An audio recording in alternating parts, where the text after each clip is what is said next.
Assalamualaikum warahmatullahi wabarakatuh.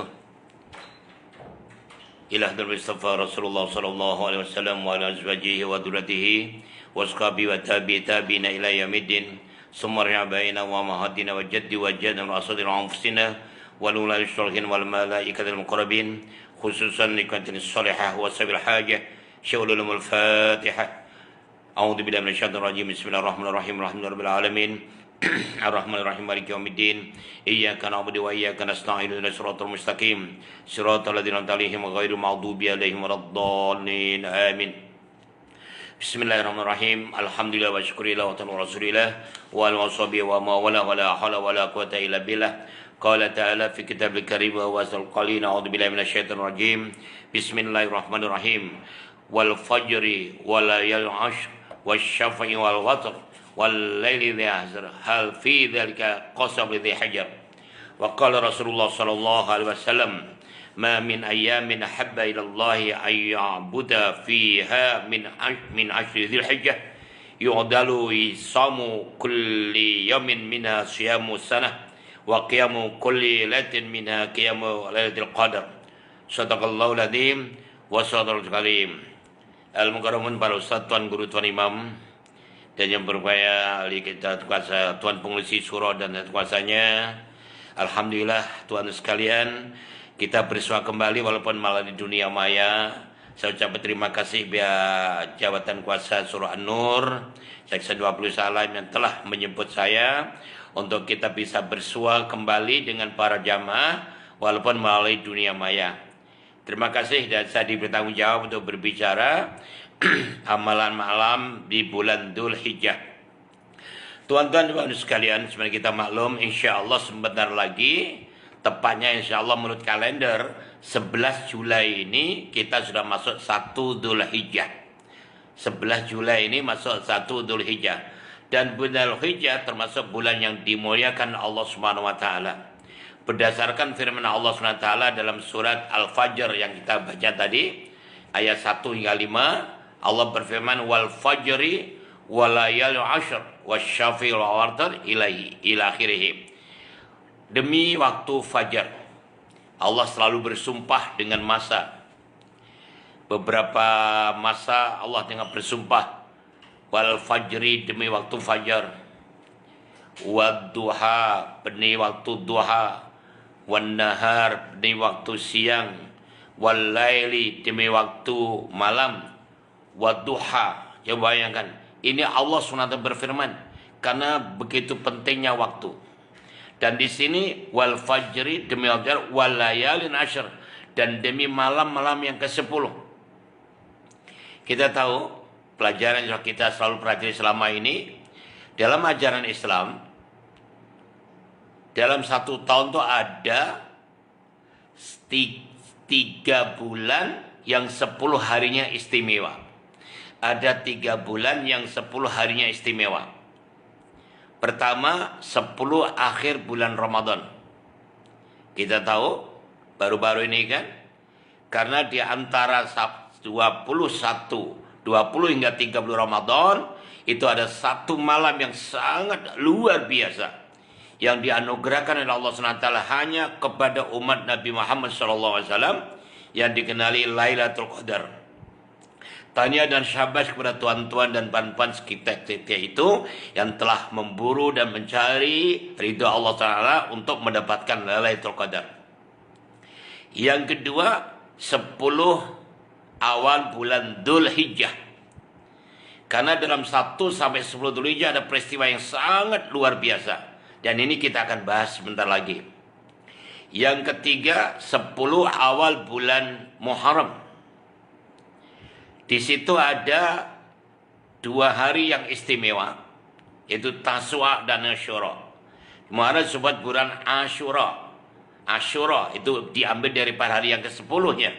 Itu istimewa. Insya Allah kalau ada kesempatan kita akan bahas pada bulan hadapan.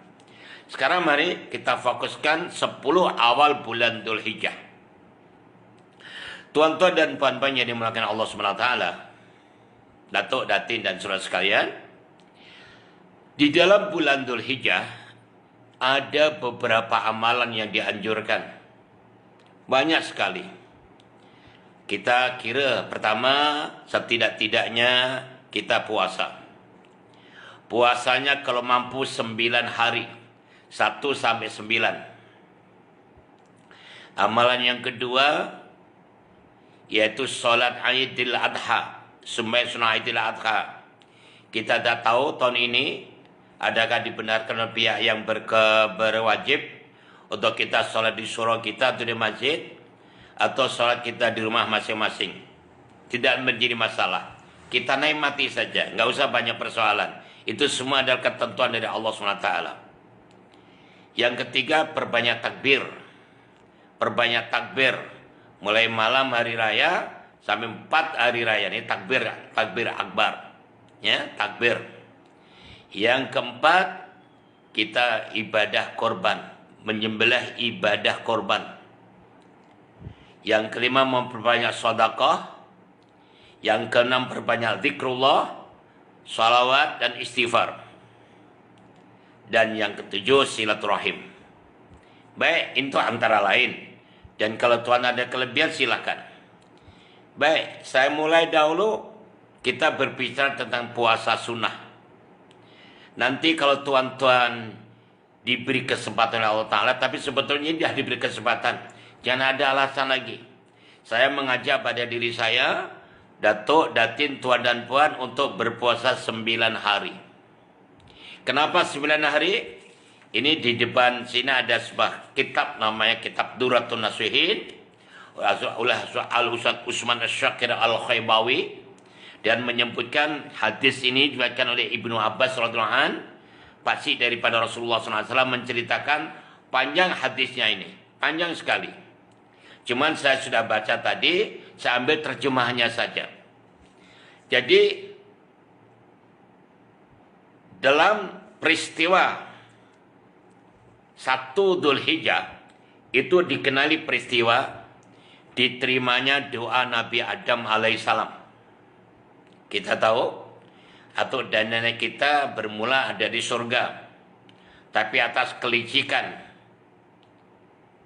dan usaha iblis, maka akhirnya atau dan nenek kita kecundang.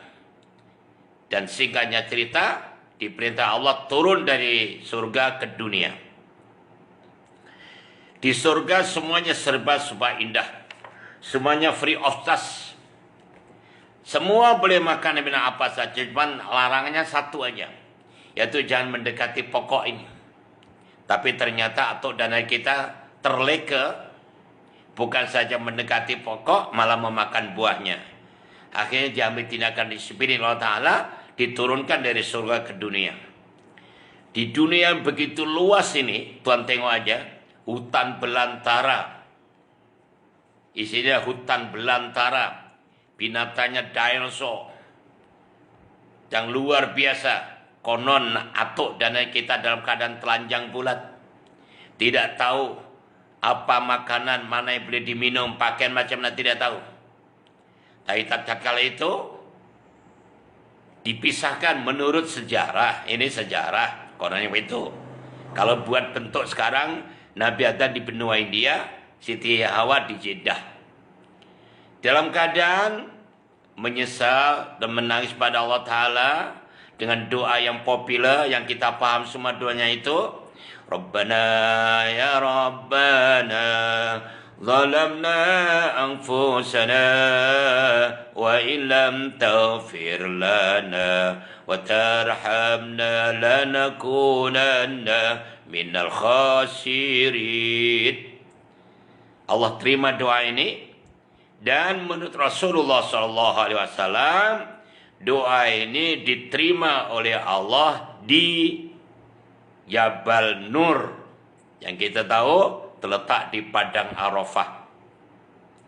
Peristiwa ini jatuh 1 Dzulhijjah.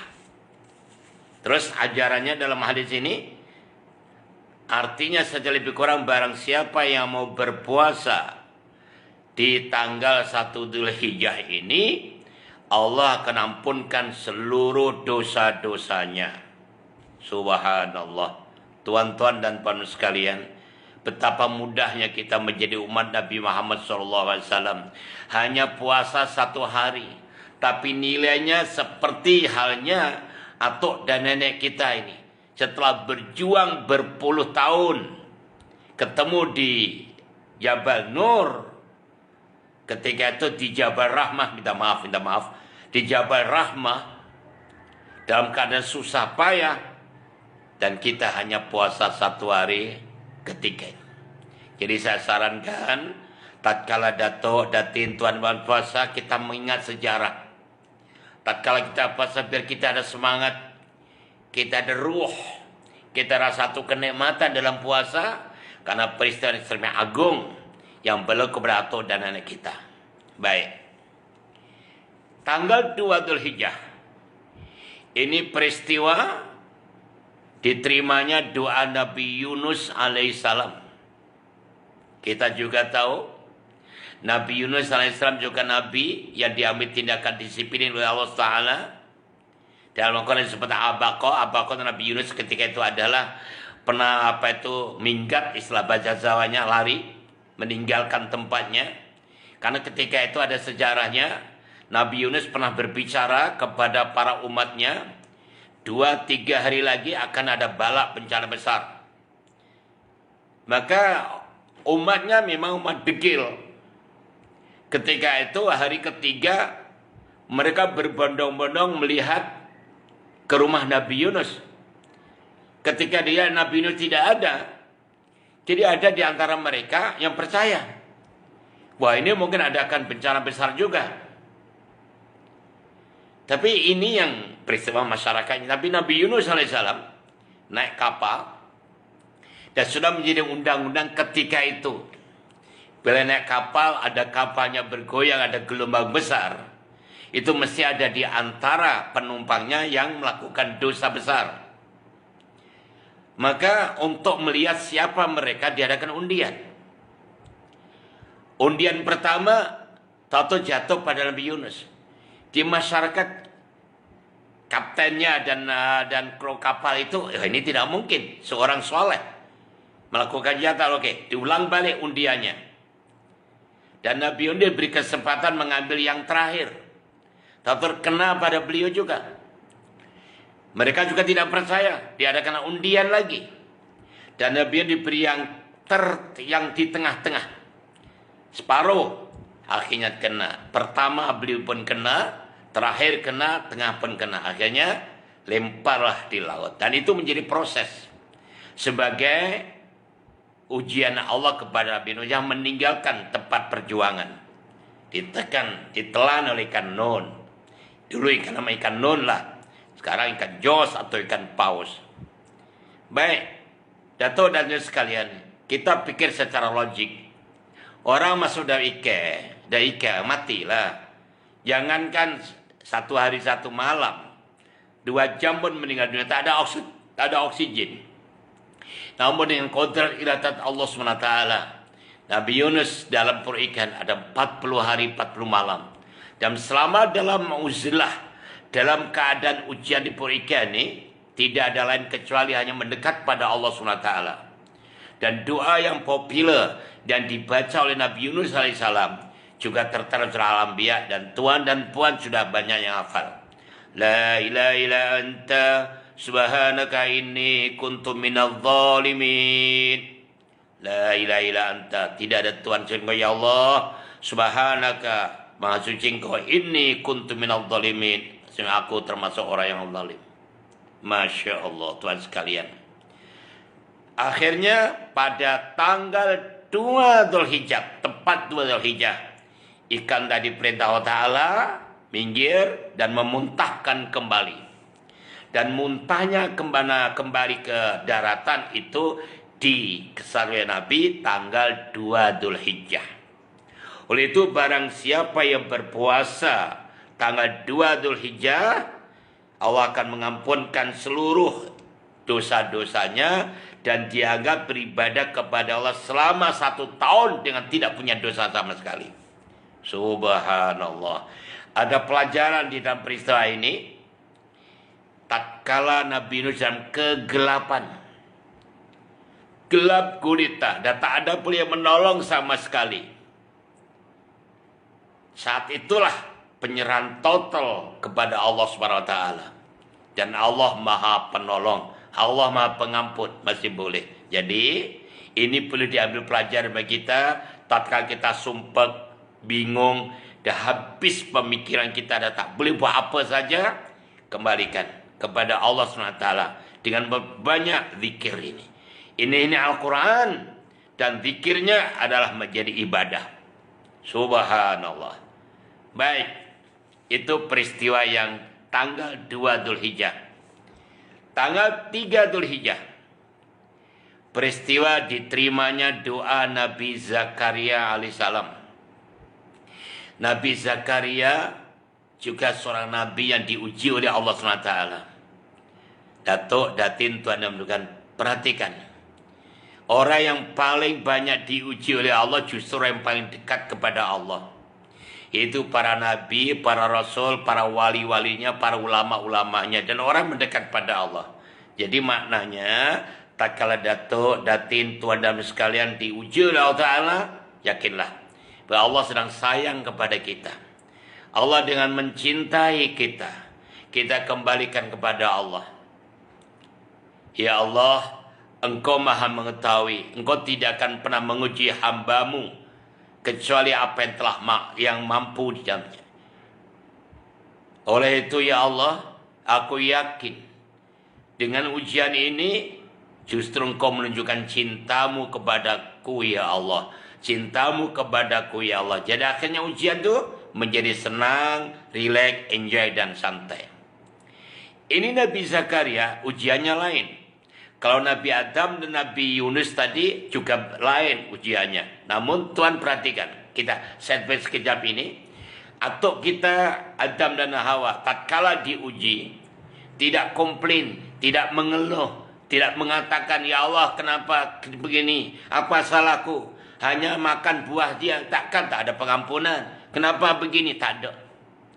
Yang ada ini kuntum minal zalimin, aku termasuk zalim ya Allah.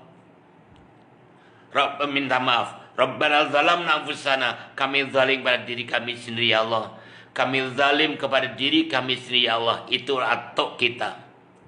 Nabi Yunus juga demikian. Tatkala dia sudah berdakwah ratusan tahun, ada mengatakan 800 tahun berdakwah, tidak ada sambutan, bahkan dihina, dikomplain, difitnah dan sebagainya, sehingga beliau meninggalkan dan tinggalkan diuji oleh Allah Ta'ala. Tak telaikan, beliau pun bukan mengarah pada Allah, bukan mengutuk kepada Allah, bukan menyesal dan sebagainya, tak ada. Yang ada, subhanaka inni kuntu minadh dhalimin, aku zalim ya Allah, aku yang salah ya Allah. Ini pelajaran yang sangat luar biasa. Jadi saya sarankan tuan dan sekalian, sekali lagi, tidak ada satu pun yang tidak diuji oleh Allah SWT. Nah, tatkala diuji oleh Allah SWT, gunakan kesempatan ini. Baik, kembali kepada Nabi Zakaria alaihissalam. Ujiannya beliau ini sudah berpuluh tahun. Istrinya sudah menopause dah. Dan suaminya bisa kan sudah tua dah. Menurut teori medis, teori kedokteran, tanya pada teori kedokteran, seorang wanita sudah menopause tidak akan mungkin punya anak. Itu teori medis, teori kedokteran. Namun Nabi Zakaria tidak menggunakan teori otak manusia, cuman dia minta kasih sayang Allah SWT. Maka beliau terus berdoa. Dan doa ini ada di dalam kitab surah Al-Anbiya juga surah 89. Rabbi la tadarni fardan wa anta khairul warithin. Rabbi la tadarni fardan wa anta khairul warithin. Ya Allah ya Tuhanku, jangan kau tinggalkan aku keseorangan, sedangkan Zat yang memberi keturunan.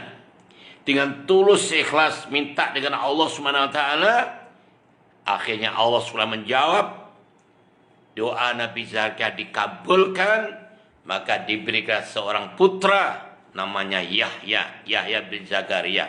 Dan peristiwa Nabi Zakaria menerima berita bahwa istrinya hamil itu pada tanggal 3 Dzulhijjah.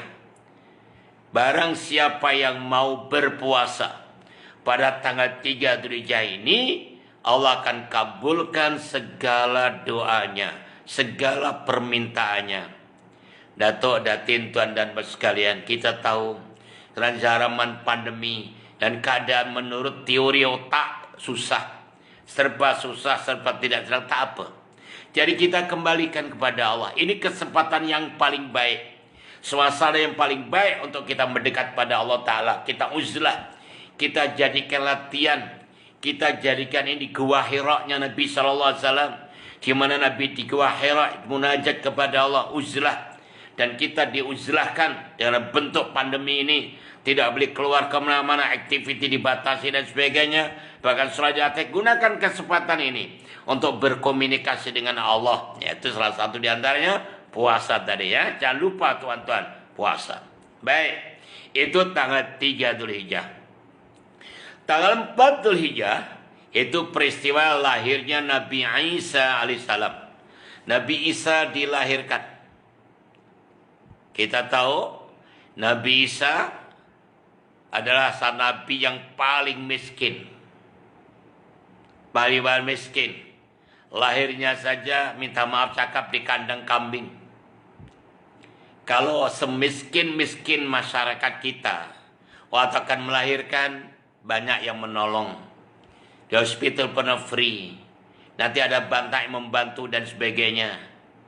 Tapi di Siti Maryam sendiri, bahkan dipulau oleh masyarakatnya, karena dianggap Siti Maryam adalah tidak jujur.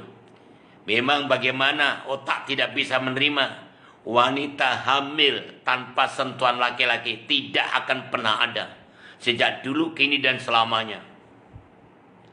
Bayangkan. Tapi itu yang berlaku pada Siti Maryam. Maka lahirnya dalam keadaan sangat miskin. Dan siapa yang mau prihatin, yakni mau berpuasa di tanggal 4 Dzulhijjah ini, Allah akan menghilangkan kefakiran dan kemiskinan, baik jasmani maupun rohani. Rasulullah SAW pernah bersabda, katal fakru ayakuna kufron. Kebanyakan kefakiran akan membawa kekufuran. Ayo, kita gunakan ini. Kebanyakan kita diuji oleh Allah dalam keadaan serba kekurangan, karena tidak bisa bergerak.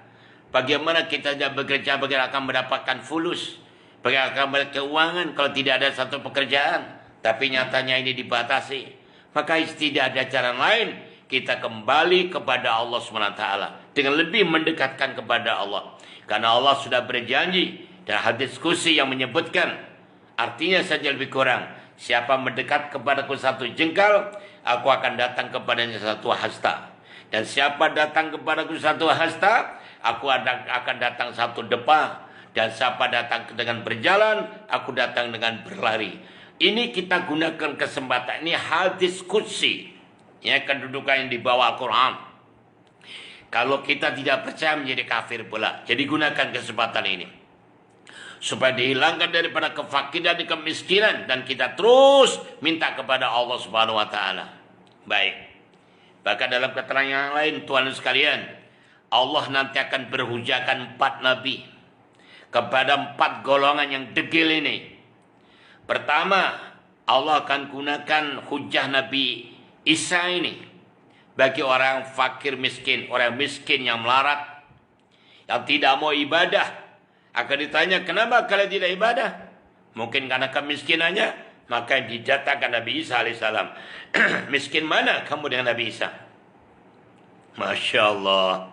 Kedua, bagi orang yang kaya raya, yang tidak mau ibadah kepada Allah, mungkin kesibukan dengan kekayaannya. Biasalah orang kaya menjadi leke, menjadi sembrono, menjadi longgar di dalam melakukan ibadah kepada Allah. Maka dipanggil Nabi Sulaiman alaihissalam, yang tuan dan pan pernah dengar diucapkan oleh para ustadz, para guru kita atau guru atau imam kita. Nabi satu nabi yang kaya raya, yang istananya saja pintu gerbangnya dari emas, intan dan berlian, sehingga Ratu Balqis sebagai tunduk karena kekayaan Nabi Sulaiman alaihissalam. Itu pun masih ibadah kepada Allah. Dan kepada orang yang buruk-buruk kasar, yang katanya buruh kasar tak boleh kerja, tak boleh ibadah sebagainya karena sibuk, karena kerja kuat. Maka dipanggillah Nabi Yusuf alaihissalam. Nabi Yusuf ketika masih kecilnya itu dijual oleh abang kandungnya menjadi hamba abdi. Bayangkan menjadi hamba abdi dan kerja kuat. Dan yang terakhir kepada orang yang sakit. Orang yang sakit ditanya kenapa tidak ibadah, nggak punya alasan karena sakit dan sebagainya. Maka dipanggil Nabi Ayub alaihissalam, di mana Nabi Ayub alaihissalam nabi yang paling banyak diuji dengan sakit. Jadi tidak ada alasan untuk mendekat pada Allah SWT. Baik tuan, itu tadi baru hari keempat. Hari yang kelima dikenali hari lahirnya Nabi Musa alaihissalam. Nabi Musa dilahirkan. Dan barang siapa yang berpuasa pada tanggal 5 Dzulhijjah ini, Allah akan kabulkan segala doa-doanya dan dibebaskan daripada siksa kubur. Nah, dibebaskan daripada siksa kubur. Ini luar biasa. Ya, dibebaskan daripada siksa kubur. Masya Allah, dibebaskan daripada sifat hipokrit. Ini Nabi Musa dilahirkan pada hari yang kelima. Kita tahu secara ringkas Nabi Musa alaihissalam, lahirnya Nabi Musa bersama undang-undang brutal yang dikuat-kuasai manusia yang paling biadab di dunia, namanya Firaun, yang mengaku dirinya Tuhan. Atas nasihat daripada bomoh-bomohnya, akan ada lahir seorang laki-laki akan menghancurkan kerajaan tuanku. Maka dia buat undang-undang yang sangat mengkagumkan, undang-undang yang sangat brutal, yaitu siapa melahirkan laki-laki bunuh. Tidak ada alasan, pokoknya bayi laki-laki bunuh. Subhanallah, bayangkan tuan-tuan, ini rekayasa Allah, ini kerja Allah SWT. Tatkala dikuat-kuat undang-undang yang sangat menjijikkan, undang-undang yang sangat menakutkan, undang-undang yang sangat biadab, yang brutal ini, justru Nabi Musa dilahirkan. Sejarahnya bagaimana? Setiap klinik-klinik di kampung-kampung, di desa-desa atau di bala di mana saja, setiap ada dikontrol oleh polis-polis atau tentara-tentara Firaun. Lahir saja nampak laki-laki bunuh. Lahir saja nampak laki bunuh. Dan setiap bulan harus ada laporan perkembangan siapa wanita yang hamil. Tidak terlepas pada istri, apa itu pada ibunya Nabi Musa alaihissalam. Ya Allah. Tapi bagaimana Allah kerjanya? Katakanlah sekalian, giliran askar atau tentara-tentara Firaun ini melihat ibunya Nabi bisa melahirkan, katakan jam 8. Timingnya jam 8 akan datang untuk kontrol. Tapi jam 5 pagi Allah dah lahirkan Musa tadi. Oleh karena nampak laki-laki, maka diperintahkan Allah Ta'ala untuk menghanyutkan bayi yang baru lahir tadi ke sungai Nil. Bayangkan tuan dan sekalian, bagaimana otaknya? Tak boleh jalan, tak boleh fikir lah. Tak ada pikir. Seorang bayi yang tidak punya dosa apa-apa dihanyutkan ke sungai. Tapi itu proses. Semua adalah proses yang diatur oleh Allah SWT. Dan ternyata itu kerja Allah. Bayi yang terapung tadi, pada masa yang sama, tatkala Siti Asiyah, ini istri Firaun, sedang mengajak dayang-dayangnya untuk ke sungai Nil, untuk mandi-manda di sana. Saat itulah datang pula nih, apa tuh, keranjang yang membawa anak bayi Musa tadi. Kita aja melihat, suruh ambil, ternyata bayi yang comel. Begitu pandangan pertama melihat, Siti Asiyah sudah timbul rasa kasih sayang, cinta. Dan akhirnya dibawa ke istana. Alangkah terkejutnya Firaun. nampak bayi laki-laki akan dibunuh Siti Asia yang melindungi.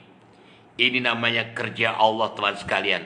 Tidak kita pikir dengan otak, nggak nyampe otak kita. Orang yang akan menghancurkan Firaun justru ada dalam istana, dibela oleh dia, dilindungi oleh istri permaisuri namanya Asia. Masya Allah. Ini cerita ringkas lah. Kalau panjang nanti kita tak habis masanya. Baik, kesimpulannya tadi. Siapa yang mau prihatin dan mau berpuasa tanggal 5 Dzulhijjah ini, Allah akan bebaskan dari sifat hipokrit dan siksa kubur. Masya Allah. Baik. Hari yang ke-6 pula. Hari ke-6 Dzulhijjah. Yaitu hari di mana para nabi dan rasul mendapatkan anugerah.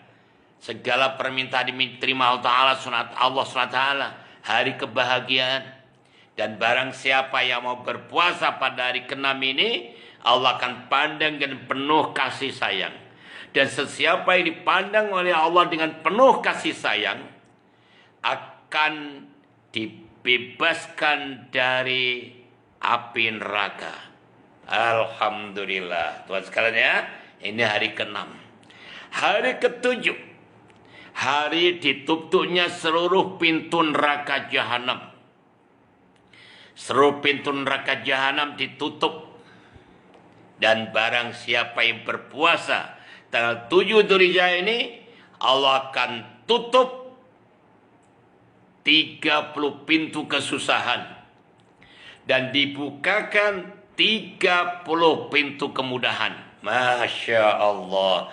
Jadi bagi orang businessman atau businesswoman, coba lakukan ini. Dalam pandemi begini ini, bismillah, dengan kerja apa sajanya halal.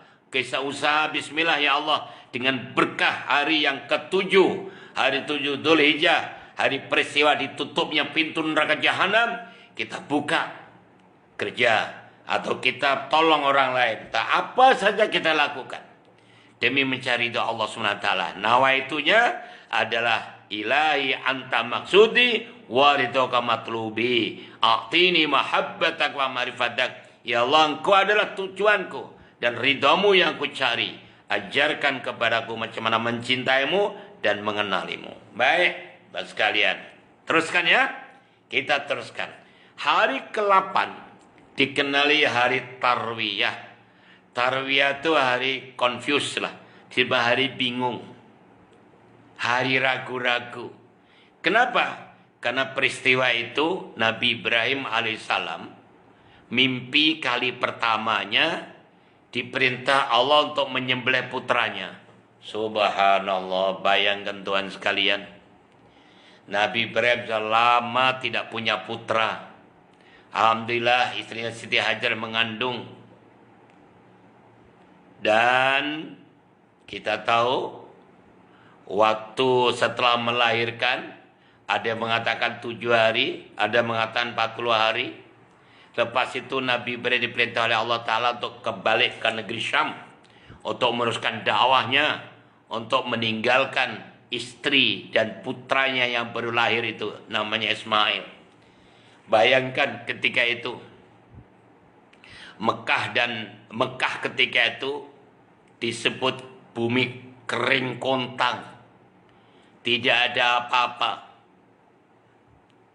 Yang ada hanya pasir dan batu. Tahu-tahu tatkala Nabi Ismail ketika itu Nabi umurnya mencapai 13 tahun. Ayahnya mimpi diperintah Allah nyembelih putranya. Masya Allah, bingung. Dia ini perintah Allah ke atau gangguan iblis? Tapi kalau gangguan iblis tidak mungkin. Karena mimpinya seorang nabi adalah wahyu. Mimpinya seorang waliullah ulama adalah ilham. Kalau mimpinya kita nanti dulu, tengok dulu mimpinya bagaimana. Kalau mimpinya lepas sholat subuh tidur kejar ular, ya mengam lah itu. Mimpi ada makna kalau sebelum tidur membaca Al-Quran, apalagi sholat istikharah dan sebagainya, mohon Allah Ta'ala, itu ada kebenarannya. Dan mimpinya ada sebelum subuh. Baik itu sekalian, kita tinggalkan cerita mimpi kemudian. Baik, yang jelas, Nabi Ibrahim sempat confused, sempat bingung antara ya atau tidak. Maka disebut tarwiyah. Dan barang siapa yang berpuasa tanggal 8 Dzulhijjah ini, hanya Allah yang Maha mengetahui betapa agungnya ganjaran, betapa besarnya ganjaran itu. Dan terakhir, yaitu hari yang ke-9 yang dikenali hari Arafah. Arafah artinya yakin, artinya pasti. Di mana Nabi Ibrahim kali kedua mimpinya sama, yaitu diperintah oleh Allah untuk menyembelih putranya. Jadi Nabi Ibrahim yakin bahwa itu perintah daripada Allah. Perintahnya sama, jamnya sama, baru yakin, maka disebut Arafah. Maka barang siapa yang prihatin, siapa yang ikut berpuasa pada tanggal 9 Dzulhijjah ini, Allah akan ampunkan dosa-dosanya setahun yang lalu, setahun yang akan datang, dan setahun yang sedang kita lakukan ini. Seperti kalau dibuat sekarang, dosa tahun 19, 20, 21, 21, dan 22. Belum masuk tahun, sudah diampunkan dosa-dosanya. Ini fadilah, ini keutamaan bagi orang yang prihatin atau berpuasa tanggal 9 Dzulhijjah. Jadi jelas Tuhan ya. Satu persatu sudah saya ingatkan pada diri saya, datuk datin dan sekalian, untuk bisa melakukan 1 sampai 9. Kalau belum pernah melakukan, sekarang aktiviti pun terhalang, coba lakukan. Ini tahun yang terbaik untuk kita memulai. Yang belum pernah. Bagi yang sudah pernah, sahabat santena, tinggal meneruskan saja. Yang belum pernah sama sekali lakukan. Tapi itu pun, tuan-tuan, kalau toh tidak mampu 9, ya 8 lah. Tak mampu 8, ya 5 paling tidak. Tak mampu 5, ya 3. Tak mampu 3, ya 2 hari. Tidak mampu, ya setidak-tidaknya 1 hari lah.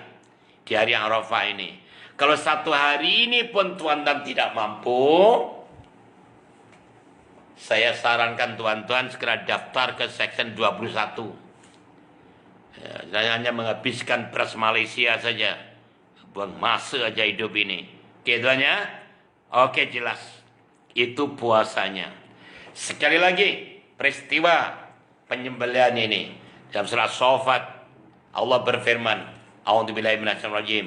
Falamma balagha ma'u sa'ya, qala ya bunayya ini ara fil manam anni azbakuka fanzur madza tara, qala ya abati fa'al ma tu'mar satajiduni insyaallah minas sabirin.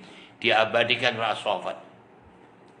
Allah SWT berfirman, artinya lebih kurang, tatkala Ismail umurnya sudah mencapai boleh diajak kerja, maka itu diartikan para ulama antara umur 12 atau 13 tahun. Kalau anak kita sekarang ya darjah 6 atau tingkatan 1. Ini sedang handsome-handsomenya anak ini. Sedang muda, suka orang tuanya, terutama ibu melihatnya. Sudah boleh membantu mak. Tatkala itu dipanggil oleh Allah, ya bunayya, wahai anakku. Sini nak. Panggilan mesra. Kalau Tuhan belajar grammar bahasa Arab, dia ditasgir ya bunayya, itu artinya spesial, istimewa. Kalau ya bani saja, hai anakku. Ya ibni anakku, tapi ya bunayya, anakku yang kusayangi. Ini arafil manam. Tadi malam bapak mimpi. Ani azbahu kasunya, aku diperintah Allah untuk menyembelih kamu. Fanzur madza taro, apa pendapatmu? Subhanallah tuan-tuan sekalian. Ini kalau di layar mutiarakan, kalau dilihat, difilmkan, didramakan, disinetronkan, banyak yang tumbang tuan, banyak menangis. Subhanallah, bayangkan dialog seorang ayah dengan anak dipanggil dengan suasana yang haru lah. Tadi malam bapak mimpi dibilang untuk menyembelih kamu, apa pendapatmu? Subhanallah. Ismail tuan-tuan, anak berumur 13 tahun, tingkatan 1. Melihat ayah mengatakan demikian, apa jawabannya? Anak yang soleh, hati berkah bimbingan seorang ibu yang luar biasa, Siti Hajar, dipahamkan tentang agama yang kukuh. Walaupun masih baru umur 13 tahun, bisa sudah memilih dan memilah antara perintah Allah dengan perintah manusia. Dia tahu, abahnya, bapaknya menyebutkan, aku mimpi diperintah Allah untuk menyembelih kamu. Apa pendapatmu? Bayangkan sekalian. Apa yang terkeluar dari mulut anak muda ini, Ismail? Ya abati fa'al ma tu'mar, satajiduni insyaallah minas sabirin. Abah, kalau tahu itu memang perintah daripada Allah, ayah silakan. Silakan ayah. Insyaallah dapat aku dalam keadaan sabar. Subhanallah, tumpah air mata bapaknya. Masya Allah, dipeluknya anaknya. Ya Allah, luar biasa. Anak yang soleh, pintar dan soleh. Kalau hanya pintar saja tidak soleh, lain jawabannya. Wahai anakku, tadi malam bapak mimpinya diperintah Allah nyembelih kamu. Apa pendapatmu? Jawabnya lain. Ayah, tak ada unta ke? Tak ada lembu ke? Tak ada kambing ke? Kenapa mesti ayah? Kan mesti saya ya Allah. Itulah ayah, kalau tidur tak cuci kaki ikut. Nah, itu ucapan anak pinter. Atau dengan mengatakan ayah, kalau ayah tak suka Mail, cakap terus terang ya. Mail boleh cari ayah lain. Nah, ini kurang ajar lagi. Tapi ini tidak dilakukan seorang anak muda ini. Silakan perintah dari Allah SWT. Masya Allah, luar biasa. Akhirnya, singkatnya cerita, bila ada terjadi persetujuan dan deal, tapi ini pelajaran yang boleh diambil dari yang lain. Walaupun Nabi Ibrahim dapat perintah langsung daripada Allah, jadinya kuasa mutlak untuk menyembelih putranya. Namun beliau sebagai tokoh demokrasi, dipanggil anaknya, dimintai pendapat, bukan mentang-mentang ada perintah aku nak lakukan. Dan yang dilakukan bukan perintah orang lain. Nabi Ibrahim bukan perintah pada Al-Guju atau orang-orang yang lain. Anu sana bawa anakku, yang penting potong, jatuh mati. Enggak. Tapi sendiri. Masya Allah. Bahkan dalam kisah yang lain, sebelum persoalan dialog tadi, Nabi Ibrahim perintah pada istri Siti Hajar, beri pakaian yang cantik-cantik, wangi-wangi atau harum-haruman. Masya Allah, ini diambil pelajaran oleh ulama, fatwa ulama, kalau boleh ambil binatang korban yang tercantik atau istilah yang termahal, yang bagus, yang elok. Tapi kira sekarang kan enggak, cari yang murah, yang mudah pokoknya korbannya. Jangan dong. Bagi orang yang mendekatkan pada Allah, cari yang terbaik. Seperti tuan-tuan, kalau pergi ke kedai nak cari kereta, mesti jenama yang baik. Cari baju jenama yang baik, cari handset pun jenama yang baik, cari jam tangan yang terbaik, kasut yang terbaik. Tapi kenapa waktu korban bicara lain? Oh, ini tak betul tu. Nah, okey. Lalu akhirnya bukan jadi di situ, dia aja berjalan sampai di Mina. Masya Allah. Mina, Mekah lebih kurang 4-5 kilometer. Ada 4 atau 6 kilometer begitulah. Berjalan kaki. Nah, itulah kesempatan iblis mengganggu. Pada perjalanan tadi diganggu, maka terjadi pelemparan. Jika dia lempar jumrah itu panjang ya, kita ambil singkat-singkat saja. Akhirnya sampailah di Mina. Tatkala sampai di Mina, masih terjadi dialog yang sangat menyayat hati. Ini pun kalau boleh di sinetron banyak yang tumbang nih. Apa pembicaraan? Banyak, tapi kita ambil 3 saja. Pertama, wahai anakku Ismail, sebelum ayah menyembelih engkau, apa pesan? Apa pesan kamu untuk ibu kamu? Masya Allah. Ismail.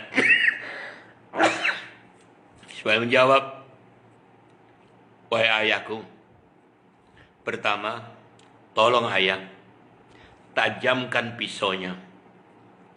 Sehingga nanti mengenal Ismail, terus terpotong. Biar ayah tidak sampai hati nanti. Masya Allah. Wah, sudah mulai berderai air mata Ibrahim. Yang kedua ya, tatkala nanti menumbangkan Ismail, tolong tutup dengan daun atau apa saja supaya darah nanti tidak memuncak mengenai ayah dan sebagainya. Nanti ayah tak sampai hati, hilang konsentrasi dan hilang ibadah karena Allahnya. Masya Allah, sudah berderai air matanya.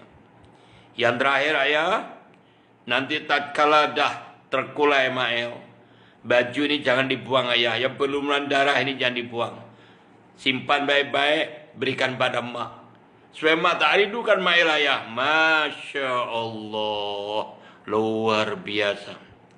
Maka bermula ditumpangkan dengan pelan, dengan penuh kasih sayang, dan mulai penyembelihan. Bismillah, Allahu Akbar, Allahu Akbar. Tapi tak boleh-boleh, berkali tak boleh-boleh. Dia tidak perasan, ditahan oleh malaikat Jibril, ditahan oleh malaikat Jibril. Subhanallah. Akhirnya selesai begitu 3 kali, Jibril baru menampakkan wajahnya dan mengatakan, syabas tantanya engkau Ibrahim anak beranak, luar biasa. Aku dah mengikuti engkau dari awal untuk membuktikan benar-benar atau tidak kamu cinta pada Allah ini. Baik engkau Ibrahim sebagai ayah atau Ismail sebagai anak. Pengabdian kamu ini benar atau tidak benar. Maka saya buktikan sampai kau betul-betul menyembelih, baru saya nampakkan. Dan Allah terima pengorbanan kamu, tapi bukan anak yang kau korbankan, tapi ini domba dari surga. Masya Allah Tuhan sekalian. Jadi kalau perintah Allah ini kita lihat Tuhan-Tuhan, mula-mula macam menyusahkan, tak masuk akal, bagaimana menyembelih anak kesayangan dan sebagainya. Coba tak boleh diikuti saja last minute. Anti klimaknya itu mesti ada jalan keluar yang terbaik. Itulah Allah menyebutkan inna ma'al usri yusra. Sebenarnya di sebalik satu penderitaan ada banyak kemudahan. Kalau Anda belajar grammar bahasa Arab, ada al-usri itu ada isim ma'rifat, yusra itu isim nakirah. Bila ma'rifat ke nakirah, cara menerjemahkannya sesungguhnya di sebalik satu penderitaan banyak kemudahan. Ya, alhamdulillahirabbil alamin. Ini peristiwa akhirnya korban disyariatkan pada Nabi Muhammad SAW. Jadi Tuhan sekalian, hari yang ke-10 disebut Yaumul Adha, Yaumun Nahar, hari penyembelihan. Persoalan saya, bagaimana Datuk Datin, tuan dan puan, ada korban? Yang sudah syabas dan tahniah. Yang belum nih, bagi yang belum nih, kenapa? Apa alasan tuan sekalian? Kalau tuan tidak mau korban, yang sudah alhamdulillah lah, sudah ada, yang belum pernah sama sekali, pikir betul-betul. Korban itu dari bahasa koroba, ya korbu, kurbanan. Kurban itu pendekatan. Jadi orang berkorban adalah mendekat kepada Allah Subhanahu wa taala. Dan Allah sudah berjanji dalam hadis qudsinya, siapa yang mendekat kepadaku 1 jengkal, aku datang 1 hasta. Siapa datang aku 1 hasta, aku datang 1 depa. Siapa datang dengan berjalan, aku datang dengan berlari. Siapa korban 1 ekor kambing, 1 ekor lembu, aku akan ganti dengan jet pejuang. Aku akan ganti dengan kapal terbang yang besar. Itu janji Allah SWT. Karena binatang korban yang akan kita korbankan ini akan menjadi matoya atau kendaraan tatkala kita meninggal dunia, bangkit dari kubur nanti. Banyak hadisnya tapi tak sempat kita buka. Apabila orang ada bangkit dari kubur, binatang korban tadi sudah menjadi kendaraan yang canggih. Bukan berupa kambing, bukan berupa lembu, tapi berupa Mercedes-Benz atau Rolls-Royce atau Lamborghini dan sebagainya. Tengok nilainya. Kalau nilainya tuan korban dengan nilai tinggi nanti itu, begitu cantik sekali, keluar daripada kubur, dia bicara, silakan tuan, silakan masuk. Dia terkejut.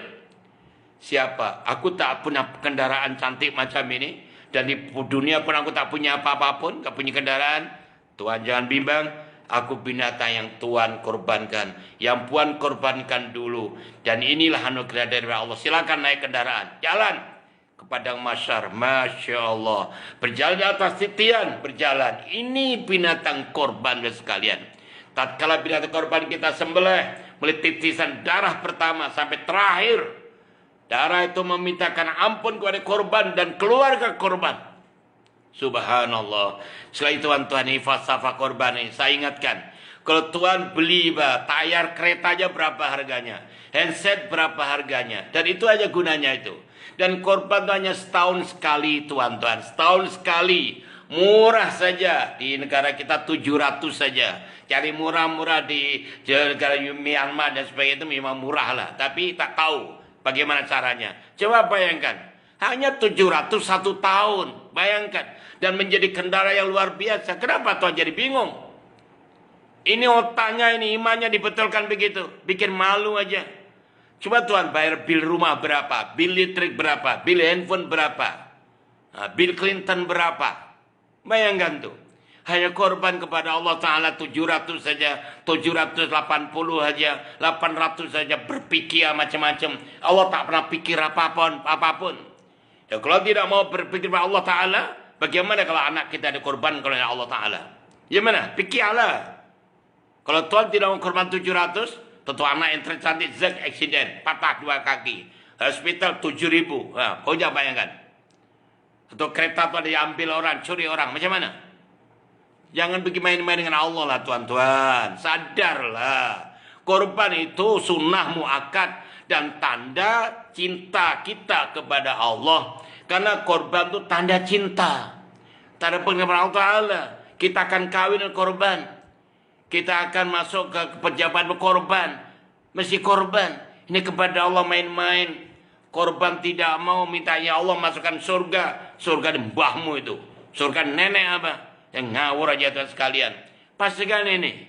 Yakinlah. Ya setidak-tidaknya ginilah tuan-tuan. Dalam satu rumah katakan 7 orang. Tidak mampu 7 satu kali lembu. Ya kali giliran. Tahun ini bapaknya saja dulu. Tahun depan istri atau maknya. Tahun depan long. Ngah. Udah. Usuh. Pasing balik. Sampai bila sampai mati. Karena Allah juga tidak pernah berhenti memberi rezeki pada kita. Kenapa kita berhenti? Hanya itu saja. Allah coba firman. Ini firman Allah Ta'ala. Perintah Allah. A'udzubillahi minarrajim. Bismillahirrahmanirrahim. Inna a'tainakal kautsar. Fasalli li rabbika wanhar. Coba bayangkan. Aku telah memberikan kau nikmat yang banyak. Walaupun mukhatabnya Nabi. Tapi itu kita semua. Apa dia beri? Rumah besar, kereta mewah, istri cantik, suami handsome, anak-anak ayu-ayu semua, handsome semua. Apalagi kebun ada, simpanan ada. Ini banyak itu. Nyawa berapa harganya? Berapa harganya jantung? Tanya pergi IGN sana. Berapa harganya gigi? Berapa harganya kepala otak ini? Pikirlah Tuhan sekalian. Aku beri nikmat yang banyak kata Allah. Oleh itu Allah perintah 2. Fasalli, salatlah. Wanhar, dan sembelihlah binatang korban.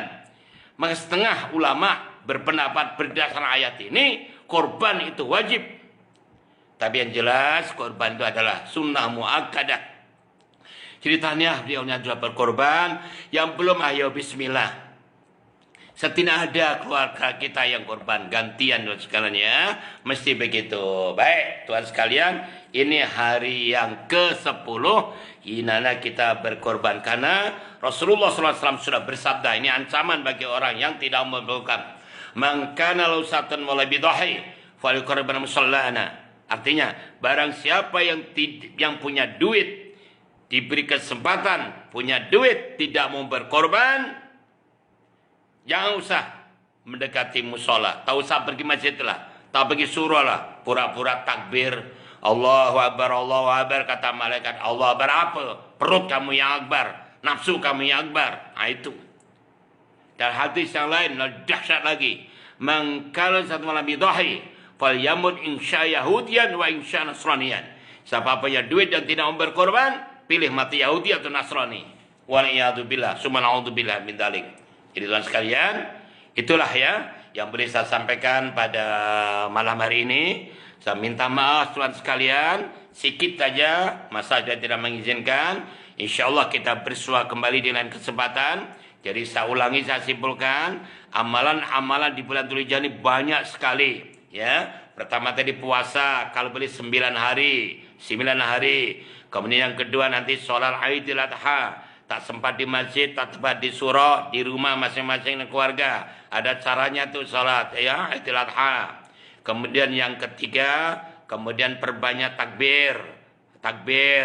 Yang keempat, ibadah korban. Yang kelima, memperbanyak sedekah atau sedekah. Membaca Al-Quran, sholawat, istighfar dan silaturahim. Ini paling tidak. Tapi di antara sekian yang terbaik di bulan Idul Adha ini adalah ibadah korban. Sekalinya ibadah korban dan puasanya tadi kalau boleh 9 hari. Oke Tuhan ya, itu saja. Terima kasih yang sedalam-dalamnya. Insya Allah kita bersua kembali di lain kesempatan. Ayo kita berdoa. Semoga diri kita, keluarga kita, masyarakat bangsa, negara kita aman, tentram, sejahtera, badatun, thayyibatun, warabur wafur. Dan kita dijadikan keluarga yang sakinah, mawaddah, rahmah. Bismillahirrahmanirrahim. Rabbana zidna ilman nafi'a wa amalan sholihan maqbula wa rizqan halalan wa tayyiba. Allahumma adkhilna mudkhala sidqin wa akhrijna mukhraja sidqin wa ja'alna min sultana nasira bi rahmatir rahimin walhamdulillahi rabbil alamin. Taqabbalallahu minkum. Wa bil hidayah. Assalamualaikum warahmatullahi wabarakatuh.